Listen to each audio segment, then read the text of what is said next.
எனக்கு உங்களை பார்க்கும்போது தான் சித்தப்பு நீ எங்கே இங்கேன்ற மாதிரி இருந்தது. அவரும் நடிச்சிருக்காரு. வித் லவ் இன்னைக்கு தான் படம் பார்த்தேன். பிளாக் பஸ்டர் ஃபிலிமுங்க படம். Short black Bastar. Soundarya ma'am பற்றி நான் நிறைய சொல்லணும், இன்னொரு மேடை இருக்குது. மேம் இந்த படம் வந்து நிறைய எமோஷன்ஸை கேரி பண்ணுது, நிறையா ஃபன் இருக்குது. அண்ட் இது எல்லாத்தோட இப்படி ஒரு கண்டென்ட் வந்தோடனே இது மேம் நினச்சிருந்தா ஒரு பெரிய ஸ்டார், பெரிய ஒரு வேறு ஆக்டர்னு போயிருக்க முடியும், மார்க்கெட் இருக்க ஒருத்தர்னு. ஆனால் இதை வந்து ஒரு டெபியூட் ஹீரோவை வச்சு ஒரு லான்ச் பண்ணணும்னு நினச்சதுக்கு வந்து ஒரு பெரிய விஷயம் மேம். ஃபஸ்ட்டு அது தேங்க்யூ. ஏன்னா ஒரு தமிழ் சினிமாவுக்கு ஒரு ஹீரோவை இன்ட்ரடியூஸ் பண்ணுறது சாதாரண விஷயம் இல்லை, அதை பண்ணியிருக்கீங்க. அது இன்றைக்கி இல்லை, இன்னொரு 10 இயர்ஸ் கழிச்சு இது எவ்வளோ பெருசுன்றது எல்லாருக்கும் தெரியும். ரொம்ப ரொம்ப தேங்க்யூ மேம் அதுக்கு. அண்டு மகேஷ் ப்ரோ சூப்பரான ஒரு சப்போர்ட் இந்த ஃபிலிமில் பயங்கரமாக மேம்க்கு பண்ணியிருக்கீங்க. அண்டு படம் இன்னைக்கு பார்த்துட்டு வெளியில் வரும்போது மகேஷ் ப்ரோ தான் அப்படியே எப்படி இருக்குது அப்படின்னாரு. சூப்பராக இருக்குது, பணம் மேலே கொட்ட போகுதுன்னு அவர் மைண்ட் அப்படியே போயிட்டார். காசு பணம் துட்டு மணின்னு. கண்டிப்பாக ப்ரோ பெரிய நம்பர் இந்த படம் பண்ணும் கண்டிப்பாக.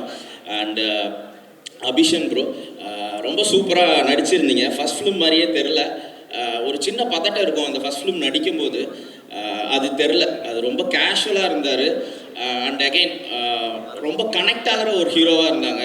எல்லோரும் ஆக்டர்ன்றாங்க, எனக்கு என்னமோ நீங்கள் பெரிய ஸ்டார் ஆவீங்கன்னு தோணுது.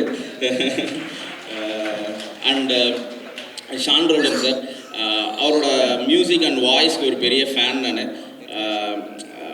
சார் நம்ம சீக்கிரம் ஒர்க் பண்ணோம் சார். அண்டு இந்த படத்தில் ஒர்க் பண்ண எல்லா டெக்னீஷியன்ஸ் எல்லாருமே சூப்பராக பண்ணியிருந்தாங்க. அண்டு ரொம்ப சூப்பராக இருந்தாங்க. அனஸ்வரா, இதுக்கப்புறம் தமிழ் பசங்கள்கிட்ட நிறைய ப்ரொப்போசல்ஸ் வரும் உங்களுக்கு, கண்டிப்பாக அக்செப்ட் பண்ண மாட்டீங்கன்னு தெரியும். அண்டு ரொம்ப ஒரு அசின் மேடமோட வைப்ஸ் இருந்தது அவங்கக்கிட்ட. அவங்க ஈஸியாக ரொம்ப கேரி பண்ண விதம் எல்லாமே ரொம்ப சூப்பராக இருந்துச்சு. அண்டு இன்னொருத்தங்க அவங்க காவ்யா, அவங்க படத்துலேயும் இதே மாதிரி லைலா மேம் மாதிரி சிரித்து இப்போ நடிச்சிருந்தாங்க. அப்புறம் ஸ்டேஜ்லேயும் பார்த்தேன் அதே மாதிரி தான் சிரிச்சு. கண்டிப்பாக உங்களுக்கு நிறையா ப்ரொபோசல்ஸ் வரும், பிக் ஃப்யூச்சர் இருக்குது. அண்டு எதுலன்னா இதை ஆரம்பிச்சிட்டாரு பாருங்க. அண்டு இதில் ஒர்க் பண்ண கேமராமேன் ரொம்ப சூப்பராக பண்ணியிருந்தார்.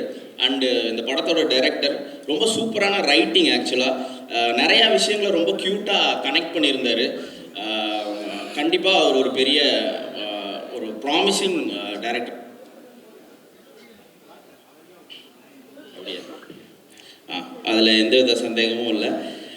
அண்டு வித்லோ படம் இது என்ன மாதிரியான ஒரு படம் அப்படின்னா, நான் ஸ்கூல் காலேஜ் படிக்கும் போதெல்லாம் இந்த கொரியன் படம் பார்த்துட்டு க்யூட்டாக இருக்குஃபான்னு திரும்ப பார்த்தேன் நிறையா கொரியன் ஃபிலிம்ஸை. அந்த மாதிரியான ஒரு கொரியன் ஃபிலிமாக தான் எனக்கு ஃபீல் ஆச்சு.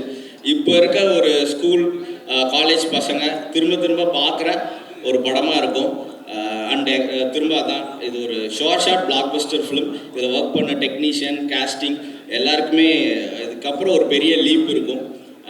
அண்டு இன்னொரு விஷயம் இங்கே நான் சொல்ல ஆசைப்பட்றேன். ஏன்னா தலைவர் 173 அனௌன்ஸ்மெண்ட்டுக்கு அப்புறம் எல்லாரையும் இப்போ தான் பார்க்குற சான்ஸ் கிடச்சிது. அண்டு எல்லாருமே அனௌன்ஸ்மெண்ட்டுக்கு அப்புறம் எதிர்பார்க்காத நம்பர் ஆஃப் வாழ்த்துக்கள் அண்ட் எதிர்பார்க்காத ஆட்கள்கிட்டருந்தும் நிறையா வாழ்த்துக்கள். அண்ட் ஒரு சில பேர் ஆஹா இவன் பண்ணுறானான்ற மீட்டரில் ஒரு சின்ன பதட்டம் இருக்குது, அது எனக்கு புரியுது. அண்டு நான் வித் லவ்வோட ஒன்று சொல்லணும்னு நினைக்கிறேன். ஒரு தலைவர் தலைவர் ஃபேன்ஸ் அண்ட் ஃபேமிலிக்கு கண்டிப்பாக தலைவர் 173 பார்த்துட்டு வெளியே வரும்போது ஒரு சாட்டிஸ்ஃபேக்ஷனோட வருவீங்க. It's a promise. Again I am saying it's a promise. Thank you. And Feb 6 with love release ஆகுது. கண்டிப்பாக தியேட்டரில் போய் சப்போர்ட் பண்ணுங்கள். Thank you all. தேங்க்ஸ்.